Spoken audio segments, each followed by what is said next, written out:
ಅಕ್ಬರ್ ಮತ್ತು ಬೀರಬಲ್ ಕತೆ. ಅಕ್ಬರ್ ರಾಜನಾಗಿದ್ದರೆ ಬೀರಬಲ್ ಅಕ್ಬರ್ಗೆ ಮಂತ್ರಿಯಾಗಿರುತ್ತಾರೆ. ಒಂದು ದಿನ ಅಕ್ಬರ್ ಹೀಗೆ ಪ್ರಯಾಣ ಬೆಳೆಸುತ್ತಿದ್ದಾಗ ಒಂದು ತೋಟದಲ್ಲಿ ಎಡವಿ ಕೆಳಗೆ ಬೀಳುತ್ತಾರೆ. ತಕ್ಷಣ ಅಲ್ಲಿದ್ದ ನೆರೆಯವರು ಜೋರಾಗಿ ನಗುತ್ತಾರೆ.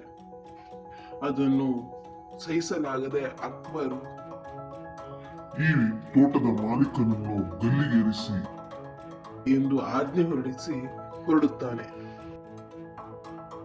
ಈ ವಿಷಯ ತಿಳಿದ ಬೀರಬಲ್ ಆ ತೋಟದ ಮಾಲೀಕನನ್ನು ಭೇಟಿಯಾಗಲು ಬಂದು ಕಿವಿಯಲ್ಲಿ ಏನೋ ಹೇಳಿ ಹೊರಟು ಹೋಗುತ್ತಾನೆ.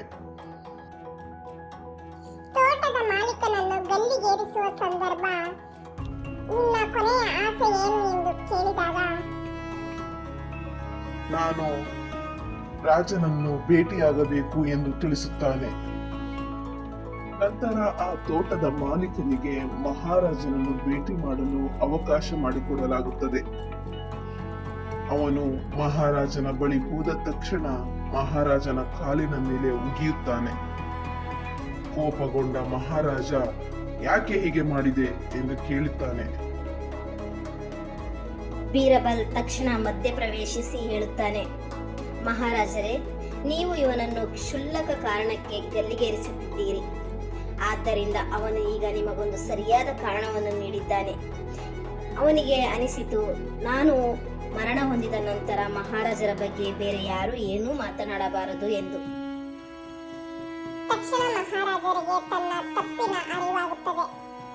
ನಂತರ ಹೇಳುತ್ತಾರೆ, ನನ್ನನ್ನು ಕ್ಷಮಿಸಿ ಹಾಗೂ ಇವನನ್ನು ಗಲ್ಲಿಗೇರಿಸುವುದನ್ನು ರದ್ದುಪಡಿಸಿ ಎಂದು ತಿಳಿಸಿ ಅವನನ್ನು ಬಿಟ್ಟು ಬಿಡುತ್ತಾರೆ. ನಂತರ ತಪ್ಪನ್ನು ಅರಿವು ಮಾಡಿಸಿದ್ದಕ್ಕೆ ಬೀರಬಲನಿಗೂ ಶಬಾಷ್ ಎಂದು ಹೇಳುತ್ತಾರೆ. ಕಥೆಯ ನೀತಿ: ಇನ್ನೊಬ್ಬರ ತಪ್ಪನ್ನು ತೋರಿಸುವಾಗ ಅವರ ಮನ ಮುಟ್ಟುವಂತೆ ಇರಬೇಕು ಎಂದು ಹೇಳುತ್ತಾ ಇಂದಿನ ಕಥೆಯನ್ನು ಮುಗಿಸುತ್ತೇನೆ. ಇನ್ನೂ ಹೆಚ್ಚಿನ ಕಥೆಗಳಿಗಾಗಿ ಈ ಚಾನಲನ್ನು ಸಬ್ಸ್ಕ್ರೈಬ್ ಮಾಡಿ. ಧನ್ಯವಾದಗಳು.